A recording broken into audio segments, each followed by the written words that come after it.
क्या आपको पता है महाभारत युद्ध के बाद बची हुई विधवाओं का क्या हुआ था? और क्या आपने कभी सोचा है कि महाभारत युद्ध में मारे गए सभी योद्धाओं की पत्नियों का क्या हुआ था? आज की इस वीडियो में हम आपको बताएंगे महाभारत के कुछ अनसुलझे रहस्य के बारे में। और दोस्तों, भगवान श्री कृष्ण से प्रेम करते हैं तो कमेंट में जय श्री कृष्ण जरूर लिखें। दोस्तों, महाभारत ग्रंथ में आश्रमवासी पर्व के 33वें अध्याय में कुरुक्षेत्र के मैदान में वीर गति को प्राप्त सैनिकों के विधवाओं के बारे में जानकारी मिलती है, जिसके मुताबिक महाभारत युद्ध के बाद पांडवों को हस्तिनापुर का राज्य मिल गया था। पांडु पुत्र युधिष्ठिर का हस्तिनापुर के नरेश के रूप में राज्याभिषेक किया गया। अन्य भाइयों को भी हस्तिनापुर राज्य की अलग अलग महत्वपूर्ण जिम्मेदारियां सौंप दी गयी। युधिष्ठिर के बाद भीम को हस्तिनापुर का उत्तराधिकारी भी घोषित किया गया। प्रजा भी इनके शासन में काफी खुश रहने लगी।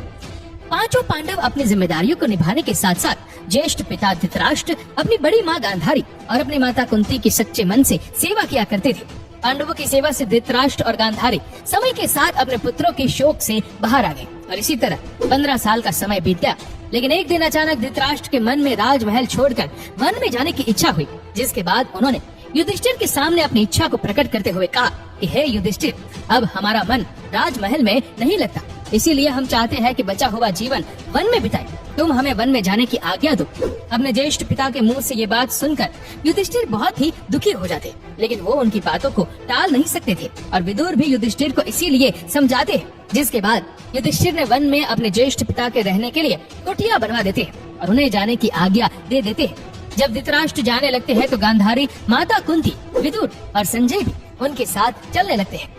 कुछ दिन ऐसे ही बीत जाते हैं। इधर पांचों पांडव भी उनके जाने के बाद अपना पूरा ध्यान अपनी प्रजा की सेवा में लगा देते हैं। हस्तिनापुर की प्रजा भी पांडवों के सेवा भाव से काफी प्रसन्न रहती है, लेकिन इस प्रजा में शामिल विधवा स्त्रियां शोक में रहती है, जिनके पति कुरुक्षेत्र के मैदान में वीर गति को प्राप्त हो गए थे। अपने पतियों के शोक में स्त्रियां हमेशा रोती और बिलखती रहती है। युधिष्ठिर चाहकर भी उनके दुखों को दूर नहीं कर सकते थे, क्योंकि उन्होंने खुद अपने लोगों को अपनी आंखों के सामने मरते हुए देखा था। कुछ दिन ऐसे ही बीत जाते हैं। फिर एक दिन पांडव में से सबसे छोटे भाई सहदेव को अपनी माता कुंती से मिलने की इच्छा होती है। सहदेव जाकर अपनी इच्छा को अपने चारों पांडव भाइयों को बताते हैं, जिसके बाद भीम, अर्जुन, नकुल और द्रौपदी के मन में भी माता कुंती से मिलने की इच्छा जागृत हो जाती है। सबके कहने पर हस्तिनापुर नरेश युधिष्ठिर अपने सेनापति को आदेश देते हैं कि वो सभी के वन में जाने की व्यवस्था करे। अगले दिन पांचों पांडव द्रौपदी के साथ वन की ओर चल पड़ते हैं। जब इस बात का पता हस्तिनापुर की प्रजा को चलता है तो वो लोग भी उनके साथ जाने लगते हैं। उन लोगों में वो विधवा स्त्रियां भी थी, जिन्होंने अपने पति को महाभारत के युद्ध में खो दिया था।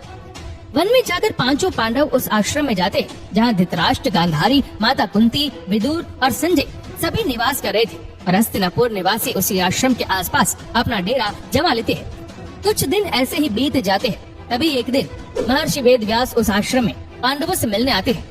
पांडवों से मिलने के बाद जब वो आश्रम से बाहर निकलते हैं तो उनकी नजर हस्तिनापुर की उन विधवा स्त्रियां पर पड़ती है जो अपने पति के शोक में विलाप कर रही होती है। महर्षि वेदव्यास हस्तिनापुर के अन्य निवासियों पर भी गौर करते हैं। युद्ध में मारे गए अपने परिजनों के शोक में वो डूबे हुए होते। ये देख महर्षि वेदव्यास को बहुत दुख होता है और वो सभी को समझाते हैं कि आप लोग युद्ध में वीर गति को प्राप्त हुए अपने परिजनों का शोक मत मनाइए। वो सभी जिस लोक में है वहाँ वो सुखी पूर्वक रह रहे और वो वहाँ काफी प्रसन्न भी है। लेकिन महर्षि वेदव्यास द्वारा समझाने के बाद भी विधवा स्त्रियों और प्रजा पर कोई असर नहीं हुआ और वो अभी भी शोक में रहते। तब महर्षि वेदव्यास उन सभी से कहते हैं कि अगर आप लोगों को मेरी बातों पर यकीन नहीं है तो आज मैं आपको इसका भी यकीन दिला दूंगा। आज रात को मैं आप सभी को आपके परिजनों से मिलवाऊंगा। महर्षि के मुंह से ये बात सुनकर पांडव समेत हस्तिनापुर की प्रजा के चेहरे पर एक तेज आ जाता है और वो सभी अपने परिजनों से मिलने के लिए बहुत ही ज्यादा उत्साहित हो जाते हैं। जिस आश्रम में वो रहते थे उस आश्रम के पास गंगा नदी का तट था। जैसा कि महर्षि वेदव्यास ने कहा था, शाम के समय सूर्यास्त होने से पहले सभी लोग गंगा नदी के तट पर अपने परिजनों से मिलने पहुंच जाते हैं। जिसके बाद महर्षि वेदव्यास अपने तपोबल से महाभारत युद्ध में मारे गए सभी योद्धाओं को वहां पुकारते हैं। महर्षि वेदव्यास के तपोबल से सभी योद्धा एक एक करके गंगा नदी से बाहर निकलते हैं और अपने मृत परिजनों को एक बार फिर से अपने सामने देखकर पांडव सहित हस्तिनापुर के सभी निवासी बहुत प्रसन्न हो जाते हैं। सभी अपने परिजनों से मिलते हैं, उनसे बातें करते और उनके साथ थोड़ा समय बिताते हैं। जिसके बाद उन्हें इस बात पर यकीन हो जाता है कि उनके परिजन इस लोक से मुक्ति पाकर अपने अपने लोकों में खुश हैं। ये बात जानने के बाद सभी के मन में अपने परिजनों को लेकर शोक था, वो समाप्त हो जाता है।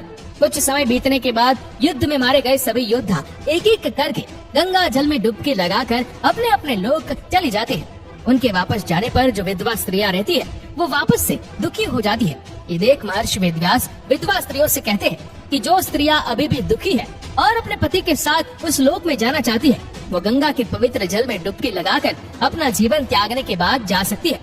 महर्षि के मुंह से ये बात सुनकर सारी विधवा स्त्रियां तुरंत ही गंगा के जल में डुबकी लगा देती है और अपने जीवन का त्याग करके अपने अपने पति के लोक में चली जाती है।